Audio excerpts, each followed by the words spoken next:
Louvado seja o nome do Senhor.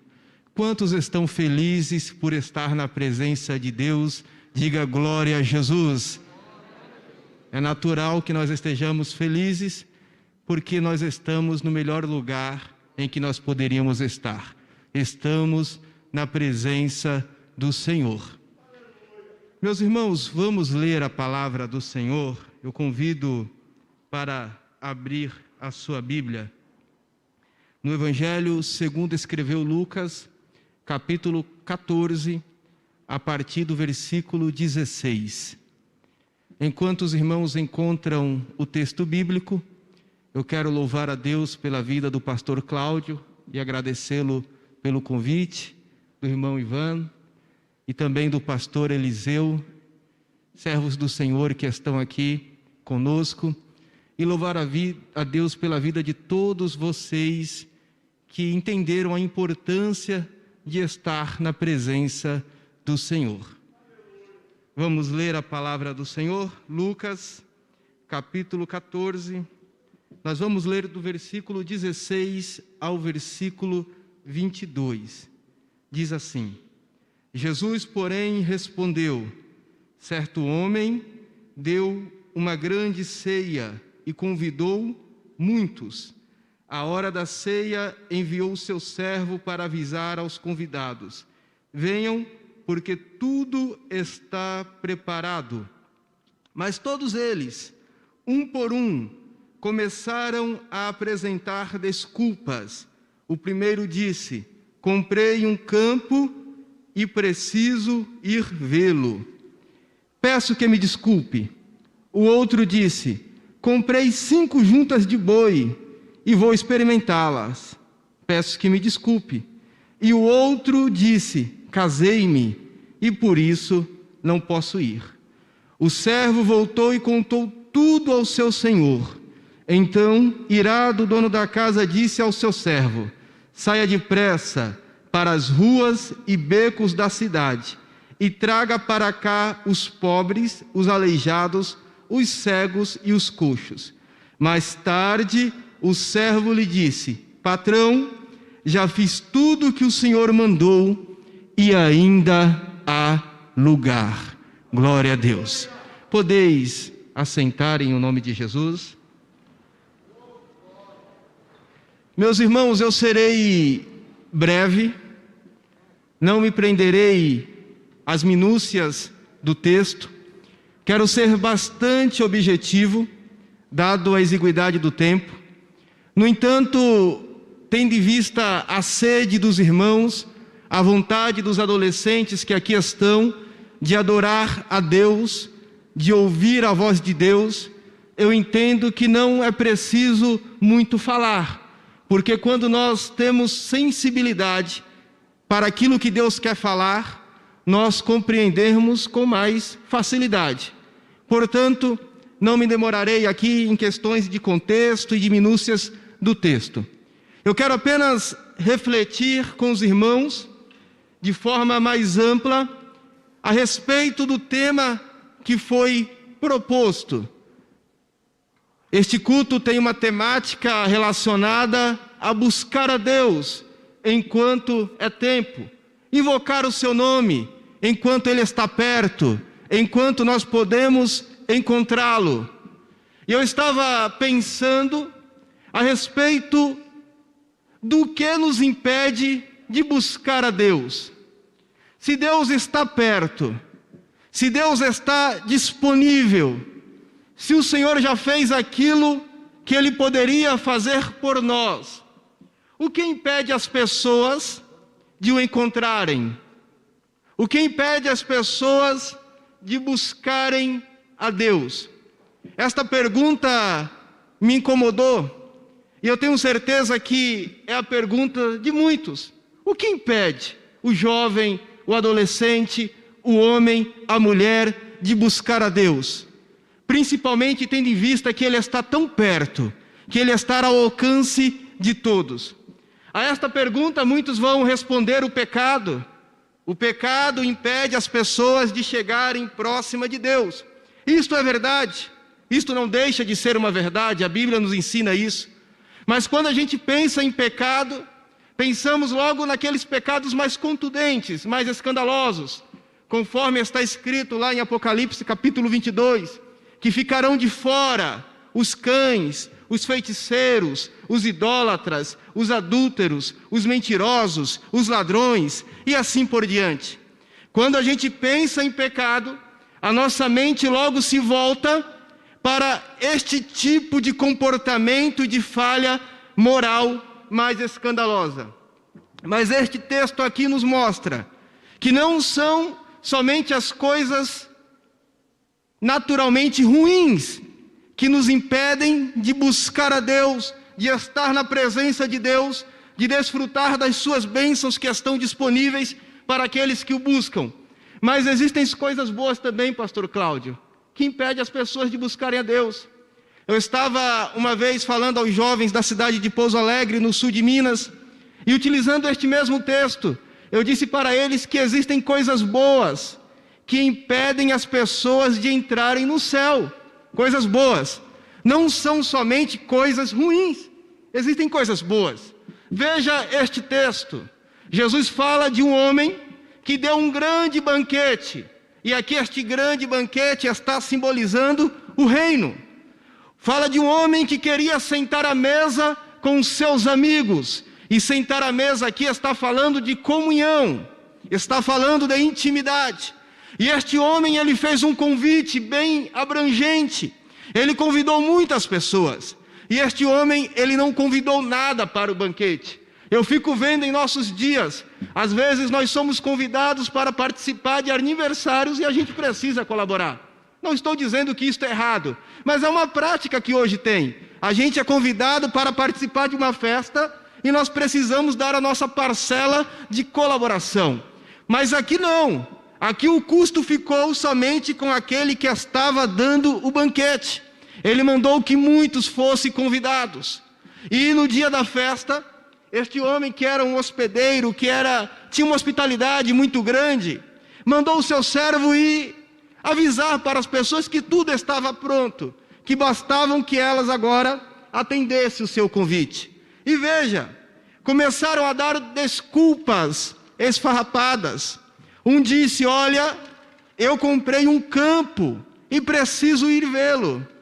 O outro disse: olha, eu comprei juntas de boi e preciso experimentá-las. O outro disse: olha, eu me casei, portanto eu não posso ir. O que disso é ruim? Comprar um campo é ruim? Comprar juntas de bois é ruim? Se casar é ruim? Na verdade, tudo isso em si são coisas boas. Nós podemos dizer que são bênçãos de Deus. Acontece que muitas pessoas são abençoadas por Deus e ao invés de celebrar ao nome do Senhor pela bênção recebida, se embriagam com a bênção.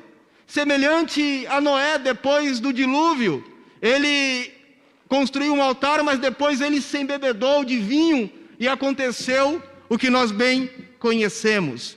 Veja que nada disso deveria impedir tais pessoas de participarem daquele banquete. Pelo contrário, tais bênçãos poderiam até mesmo constituir um incentivo para que as pessoas fossem celebrar e adorar a Deus e bendizer e louvá-lo pelas bênçãos que dele recebeu.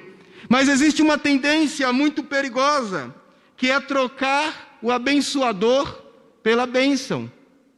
Existe esta tendência e a gente precisa tomar um cuidado para que tais coisas não virem um ídolo em nossos corações. Na primeira epístola de João, capítulo 5, versículo 21, se não me falha a memória, ele disse: filhinhos, cuidado com os ídolos. Às vezes, quando se fala de idolatria, a gente pensa de pessoas de outra confissão religiosa. Mas os 10 mandamentos não foi dado para os descrentes, foi dado para os crentes. Ou seja, o risco da idolatria é real também dentro do arraial do povo de Deus.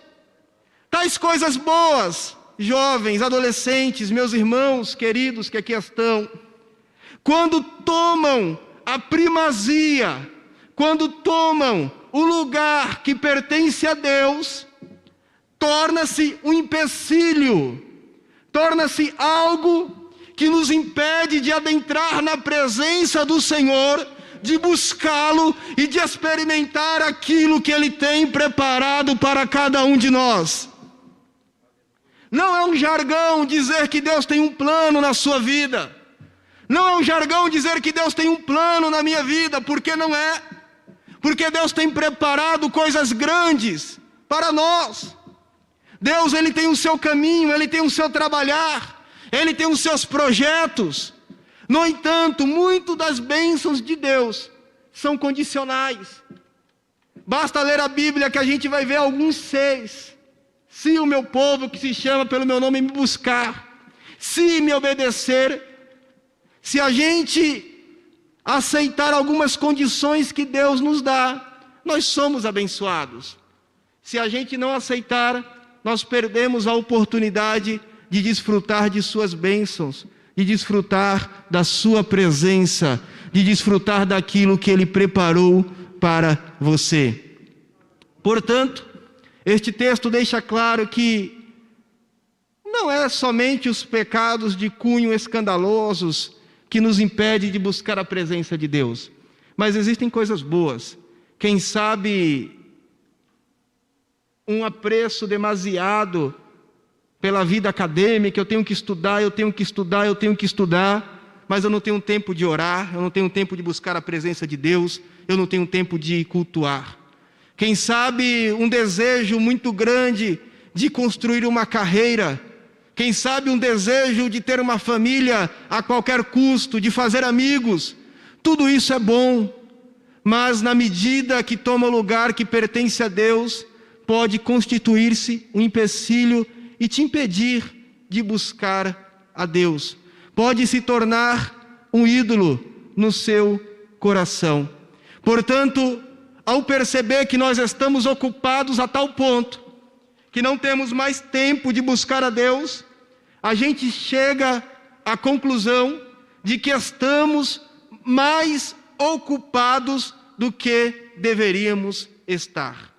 Mas perceba que este texto é maravilhoso, porque quando o dono do banquete percebe que os convidados não vieram à festa, ele declara ao seu servo: olha, ide pelas ruas, pelas vielas, pelos becos, e traga até mim os pobres, os aleijados, os coxos, a todos quanto você encontrar para participar da festa. Ele não desperdiça a graça, mas ele sempre estende o convite para aquele que há de receber de bom grado. Eu não sei aonde o Senhor te achou, mas eu acredito que eu faço parte desta extensão desse convite. Porque, na verdade, dentro de uma perspectiva mais teológica, o convite original foi destinado aos judeus. Todos nós fazemos parte desta segunda classe aqui de pessoas, não que tenha menos valor, mas fazemos parte desta segunda classe que Deus estendeu o convite nos becos, nas vielas, nas ruas, nos valados, aonde o Senhor te encontrou. E dado a nossa condição, então, que não era uma condição de destaque, uma condição da qual nós deveríamos nos orgulhar, deveríamos então aceitar este convite com uma gratidão, com um louvor, com um júbilo no coração ainda maior. É por isso que eu sou grato de servir a Deus, porque quando Deus me encontrou adolescente há 13, 14 anos atrás, eu estava com uma lata de tinta na mão, praticando vandalismo, andando em más companhias, era pichador, não era um rapaz decente, diga assim, por mais bem educado que eu fui, eu não estava na presença de Deus.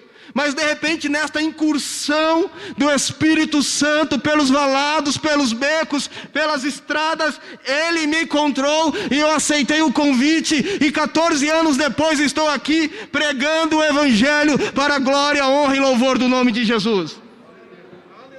Eu não sei, cada um aqui tem uma experiência diferente com Deus. O que importa é que Deus te encontrou. O que importa é que Ele enviou o Espírito Santo, e o Espírito Santo te encontrou, e você aceitou o convite, e você está aqui nesta noite, e agora você não deve parar, porque você respondeu positivamente ao convite que fora feito por Deus. Pelo contrário, você deve ir ainda mais além. Não devemos nos contentar, mas devemos provar daquilo que Deus tem para nós. Salmo 34 está escrito: provai e vede que o Senhor é bom. No Salmo 145 está escrito: perto está o Senhor daqueles que o buscam. Jeremias capítulo 29 está escrito: buscar-me-eis e encontrareis, quando me buscardes de todo o coração. E o versículo seguinte a este, que é o 14, e o Senhor falou: e vocês me encontrarão.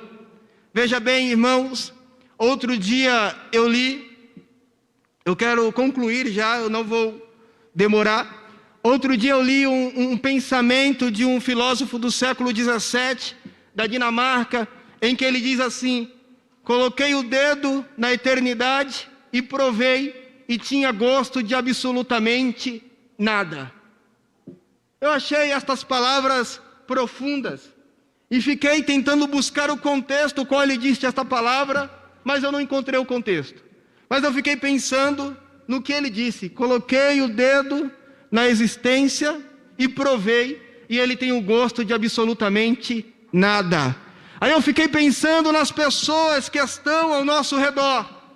Para quantas pessoas a vida não tem sabor nenhum, pastor Eliseu? Pessoas que estão experimentando a vida, mas o gosto é de absolutamente nada. Elas não veem sentido, não veem propósito. Para outras pessoas a vida tem gosto de morte, tem gosto de decepção, tem gosto de tristeza, porque elas colocam o dedo na eternidade, mas quando elas provam, não tem sabor, não tem doçura. Sabe por quê? Porque estas pessoas, elas não responderam ao chamado de Deus, elas não responderam ao convite de Deus, elas não fizeram como você que está aqui nesta noite, que responderam ao convite de Deus e estão louvando e engrandecendo o nome dEle. Tenha certeza de uma coisa, adolescente, jovem, meu irmão e minha irmã, você que está aqui nesta noite, por mais dificuldades que você passe na vida, por mais lutas que você passe na vida, por mais pelejas que você enfrente, você nunca dirá como este filósofo. Pelo contrário, você vai dizer: eu coloquei o dedo na eternidade, eu coloquei o dedo na existência, eu provei e tinha gosto de salvação, tinha gosto de perdão, tinha gosto de restauração, tinha gosto de refrigério, tinha um gosto da presença de Deus.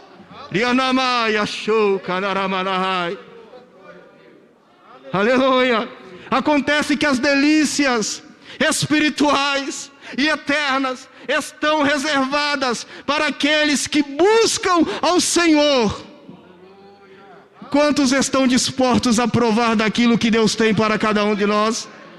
Aleluia. Se você está disposta a provar daquilo que o Senhor preparou para você, não deixe que as coisas desta vida te impeçam de participar do banquete, que é símbolo da nossa comunhão, que é símbolo da nossa intimidade, que é símbolo da nossa salvação. E talvez você encontre alguém, um amigo, um irmão, um parente, para quem a vida não tem sabor, ou para quem a vida tem um gosto de tristeza. E quando você encontrar esta pessoa, você pode dizer para ela: provai e vede que o Senhor é bom. Você pode dizer para ela: o meu Senhor disse: vinde a mim, todos vós que estáis cansados e sobrecarregados, e eu vos aliviarei. Você pode dizer que a sua vida tem sabor, e o sabor da sua vida não foi encontrado na faculdade, no trabalho e outras coisas que, embora tenham o seu valor, não são capazes de dar cor, de dar sabor à sua vida. Portanto, vamos buscar ao Senhor. A Bíblia diz que nenhum soldado que milita se embaraça com as coisas desta vida. Vamos aproveitar as coisas que o Senhor nos dá como bênçãos, como maneiras de glorificar ao nome dEle, mas não como nosso objetivo final. O nosso objetivo final é estar na presença do Senhor Jesus. E esta presença se manifesta agora, esta presença se manifesta aqui, e esta presença há de se consumar na eternidade. A eternidade não será o suficiente não será o suficiente para desvendarmos e para provarmos tudo aquilo que Deus tem para nós. E aí, eu quero concluir esta mensagem